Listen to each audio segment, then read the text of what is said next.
Bonsoir à toutes et à tous et bienvenue à cette édition, le sommaire. Les personnes en situation de handicap en République du Bénin sont mises à l'honneur et voient leurs droits pleinement restaurés. Récemment, les concernés ont reçu leur carte d'égalité de chance. Les avantages de cette initiative sont exposés par la ministre des Affaires sociales.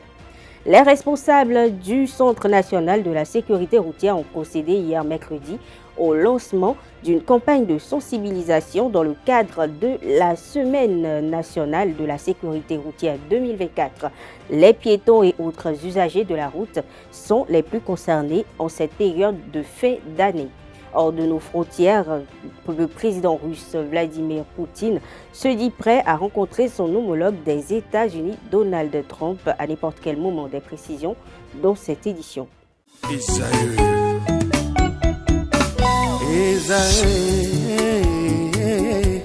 Vous recherchez une école de référence pour une double formation universitaire et professionnelle de qualité? Voici l'opportunité à ne pas rater. L'École supérieure d'administration, d'économie, de journalisme et des métiers de l'audiovisuel ESAE vous offre des programmes d'enseignement en licence et en master orientés vers l'emploi qui font d'elle une référence à travers les filières de l'administration générale et territoriale, l'administration du travail et de la sécurité sociale, droit, diplomatie et relations internationales, administration hospitalière, universitaire et intendance, journalisme et métiers de l'audiovisuel et toutes les filières des sciences de gestion. Une seule adresse, www.esae.bj. Rendez-vous dès maintenant sur nos campus ESAE Bedjromende au numéro 90 93 65 21 ou au numéro 98 98 14 00. Paracourt sur le numéro 52 46 12 12. Aboumé-Calavi au numéro 52 88 44 44. Akpaka au numéro 52 88 33 33. ESAE, l'excellence à un nom.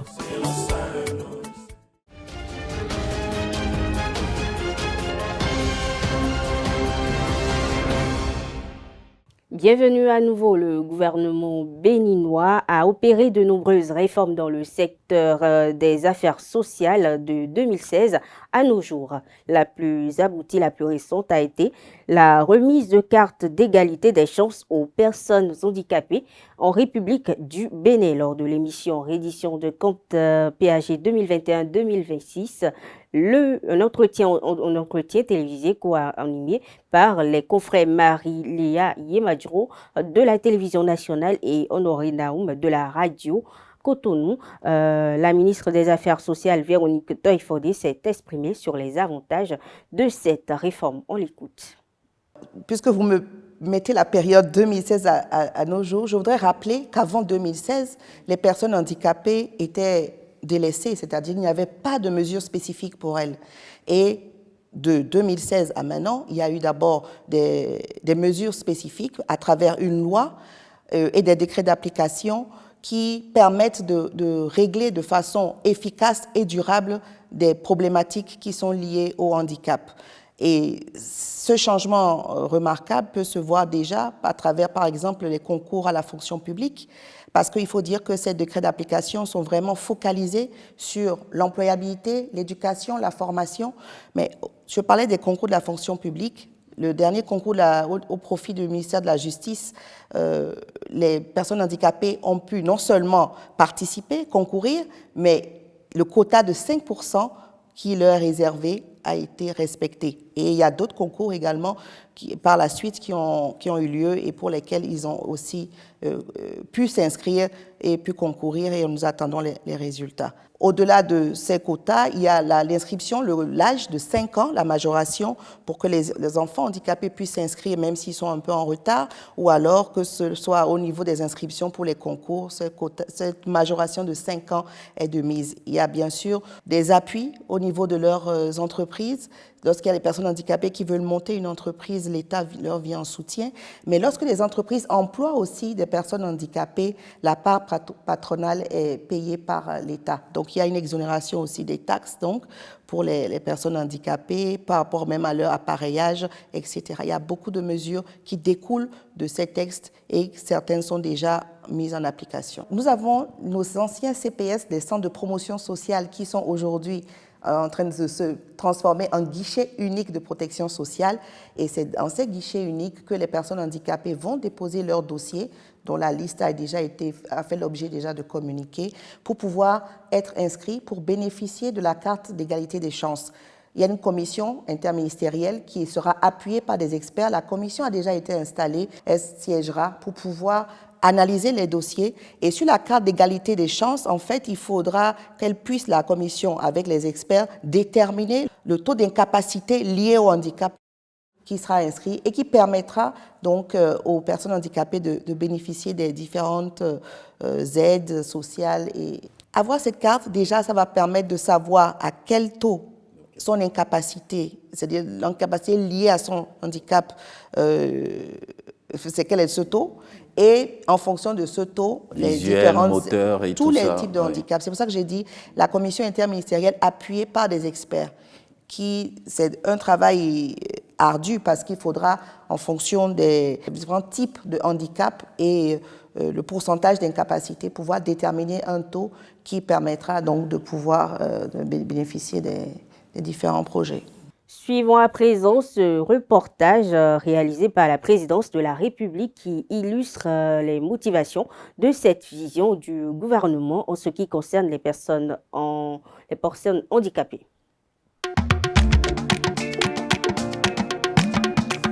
Elles étaient souvent stigmatisées, discriminées et défavorisées au Bénin. Les personnes en situation de handicap, longtemps abandonnées, occupent désormais une place de choix dans le PAG. En vue d'une meilleure intégration sociale de cette couche particulièrement vulnérable, le président de la République du Bénin a pris des mesures pour l'opérationnalisation de la loi numéro 2017-06 du 29 septembre 2017 portant protection et promotion des droits des personnes handicapées en République du Bénin. À tous les niveaux, nous allons développer un programme d'infrastructure, de formateurs et de formation des formateurs à l'avenir. Et nous allons appuyer également les privés qui sont dans ce domaine-là. C'est vrai, ce ne sera pas à tout venant. Nous allons agréer les établissements qui vont présenter les standards requis.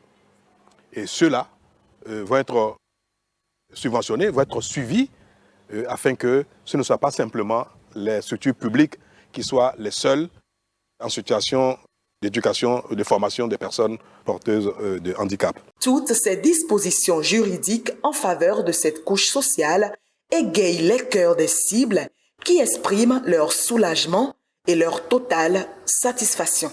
Les décrets adoptés pour la compensation du handicap dans le secteur de l'emploi, dans le secteur de l'entrepreneuriat, dans le secteur de l'éducation également et dans le secteur d'accès aux aides techniques, je pense que c'est des efforts louables.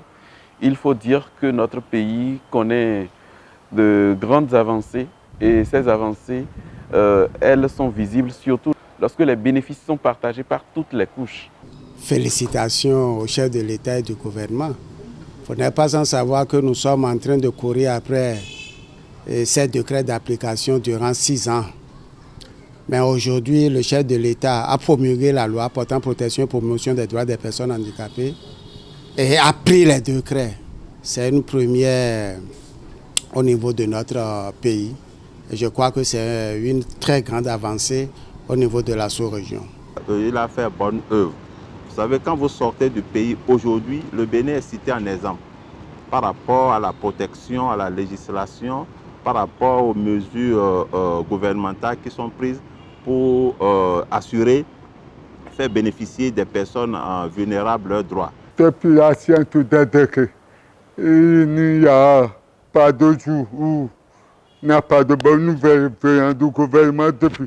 Nous sommes contents. En tant que promoteur d'école et responsable d'association, je sais que les personnes handicapées souffrent beaucoup. Avec ces décisions, nous sommes très heureux, très heureux, parce que c'est des bénédictions sur les personnes handicapées. Le FMI, Fonds monétaire international, a validé ce 17 décembre 2024 le décaissement de 80 millions de dollars en faveur du Bénin. Cette décision fait suite aux revues des programmes économiques et climatiques en cours, ainsi qu'à l'engagement du Bénin envers les réformes structurelles et environnementales. Il faut noter que ces fonds visent à soutenir les ambitions du Bénin en matière de transformation économique, de résilience climatique et de consolidation budgétaire. Cotonou figure dans le top 10 des villes les plus propres de l'Afrique, selon un récent classement réalisé par Jeune Afrique Intelligence Unit.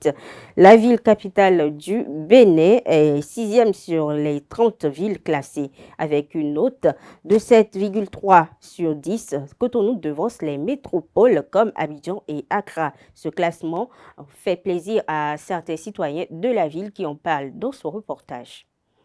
En tant que Béninois, je suis content d'entendre que ma ville, Cotonou, où je vis, on me dit qu'elle est la plus propre de l'Afrique de l'Ouest. Je suis content. Je vois qu'il y a des efforts qui se font.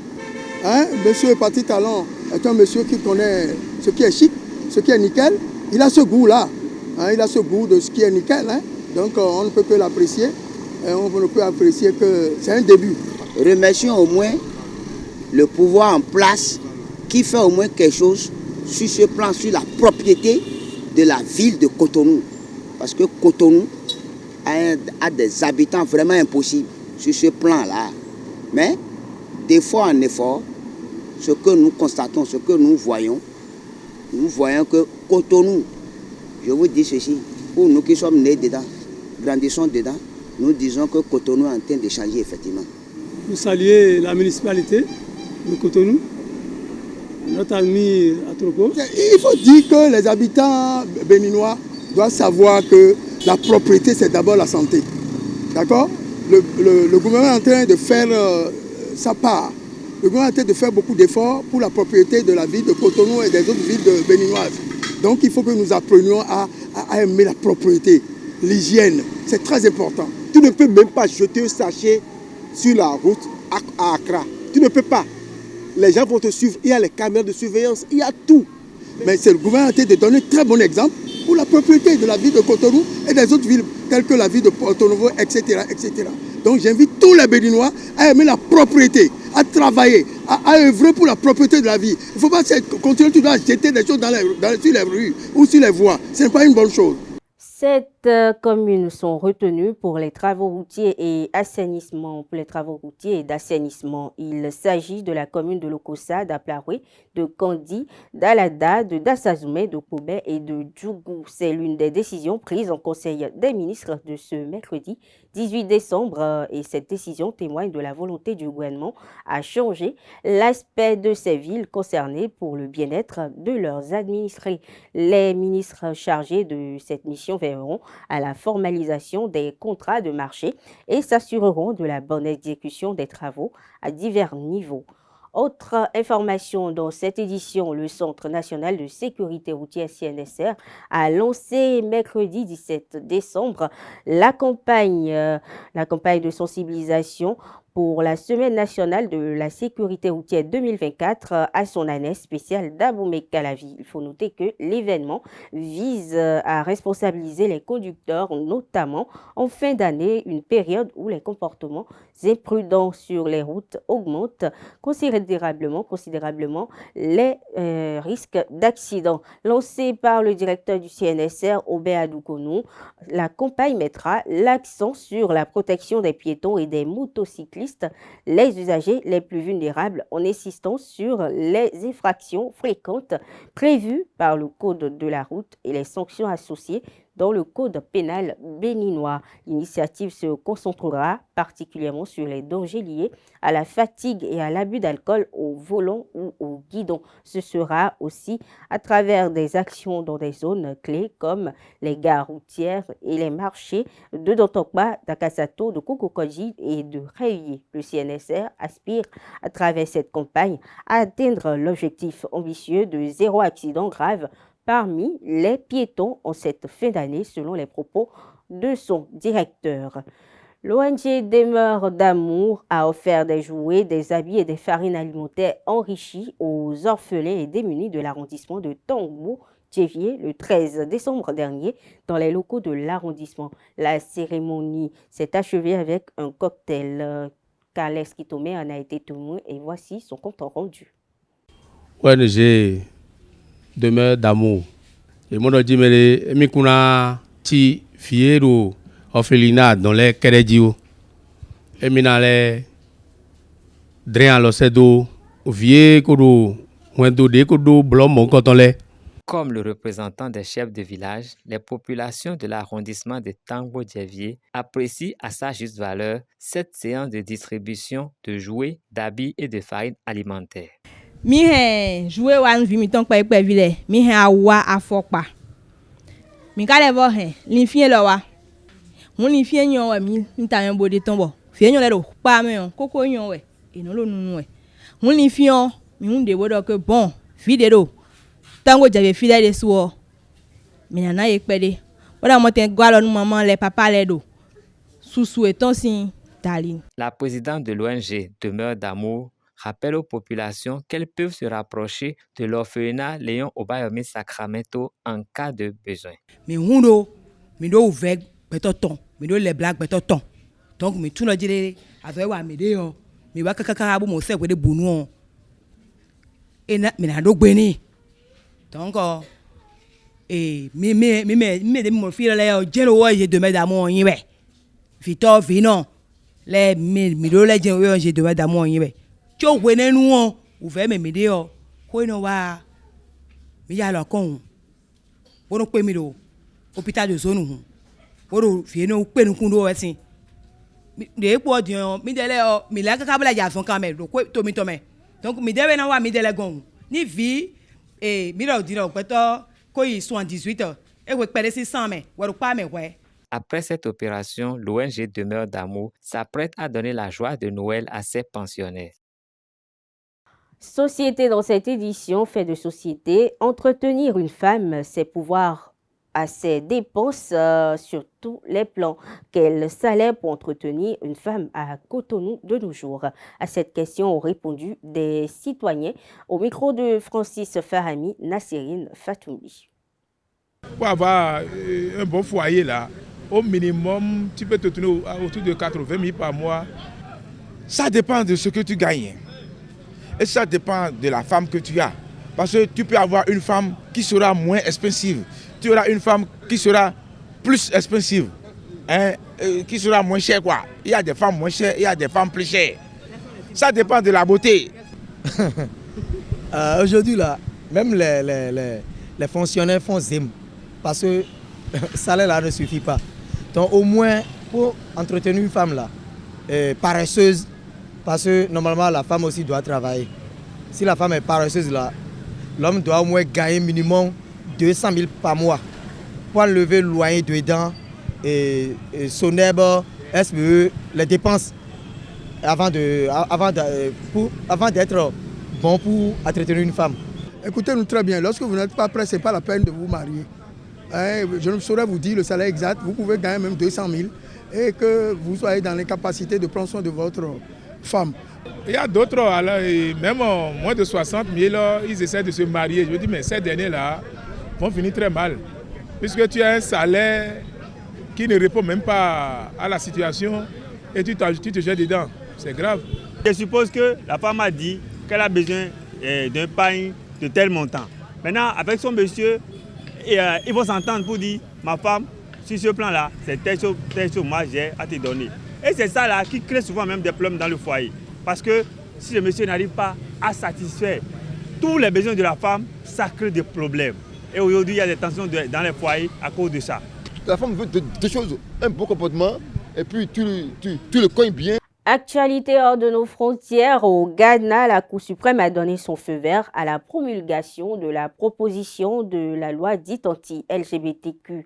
La plus haute juridiction du pays a rejeté les 2 recours contestant la constitutionnalité du texte adopté fin février dernier au Parlement, qui prévoit notamment des peines de prison allant de 3 à 10 ans pour toute personne identifiée comme membre ou faisant la promotion de la communauté LGBTQ. Et c'est à l'unanimité que le panel de 7 juges réunis mercredi à la Cour suprême a rejeté les 2 recours déposés à l'encontre de la proposition de la loi dite anti-LGBTQ. Un rejet non pas sur le fond, mais sur la procédure. Selon les magistrats, les plaintes déposées concernent une législation qui n'a pas encore été promulguée par le président, rendant ces recours juridiquement prématurés. Et selon des militants des droits LGBTQ au Ghana, l'annonce du rejet par la Cour suprême du Ghana des 2 recours qui empêchaient jusqu'alors le texte de devenir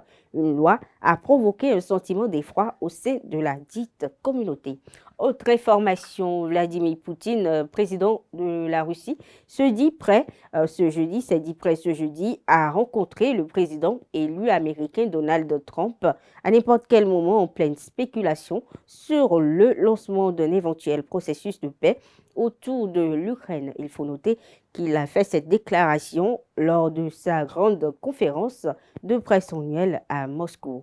Actualité sportive dans cette édition, la Ligue professionnelle de football aborde sa 13e journée le week-end prochain. Au total, 18 matchs sont au programme sur les différents stades. Le point des confrontations dans cet élément signé Anaël Do. La Ligue professionnelle de football du Bénin aborde sa 13e journée les 21 et 22 décembre 2024. Au total, 18 rencontres sont prévues dans les 2 poules. Dans la poule A, le vice-champion en titre d'Adjé Football Club reçoit le club de Bani Kwara. Bani Gansé tentera d'accrocher les hommes du Koufo qui ont réussi une belle opération à Abomey la journée précédente. L'Autopopo se déplace dans l'antre des Pontais. Objectif, obtenir les 3 points de la partie. Après une défaite en déplacement, Pontais va essayer de parfaire son image face à son public. Espoir de Savalou, en confiance après sa large victoire de la journée précédente, se déplace à Bebereke pour affronter Boa Football Club. Rodio FC sera l'hôte de Beke Football Club. Après son double succès, Damissa Football Club se déplace à Boycon pour affronter l'AS Tonnerre. Dynamique FC va s'opposer à Dynamo de Parakou. Le vice-leader au classement est en déplacement. Dynamo d'Abomey va affronter l'AS Takouné. Un duel assez avantageux pour les hommes de la cité royale. Buffle sera face à un exercice septentrional. En face, ce sera les Cavaliers de Niki. Real Sport va affronter Abeille Football Club à Wessé. Mais cette dernière rencontre sera à huis clos. Dans la poule B, le champion en titre Coton Football Club sera l'hôte de l'AS Cotonou au stade René Pleven. Un duel qui s'annonce difficile pour les Cotonois. Les policiers et les militaires vont croiser les crampons sur les mêmes installations. Après son hold-up face à l'AS Cotonou à la 12e journée, les requins de l'Atlantique se déplacent à Ouida pour s'opposer à la JSO. Duel dans l'Ouémé entre les Dragons de l'Ouémé et la jeunesse athlétique de Kétou. Les manutentionnaires par contre vont à Kassato pour faire face à Sitatunga. L'association sportive de la vallée Omnisport va tenter de réitérer son exploit antérieur en déplacement chez Avrankou Omnisport. À Pobé, le premier actuel au classement Aema Football Club reçoit l'association sportive du port autonome de Cotonou, ASPAC. Aziza reçoit l'USS Kraké et les étoiles filantes, la GSP. Rappelons que Dadja Football Club et Aema Football Club sont en tête des classements dans les 2 poules. Real Sport et Étoiles filantes sont les derniers de chaque côté. Mesdames, Messieurs, nous sommes à la fin de cette édition. Merci de l'avoir suivi. Très bonne soirée à toutes et à tous.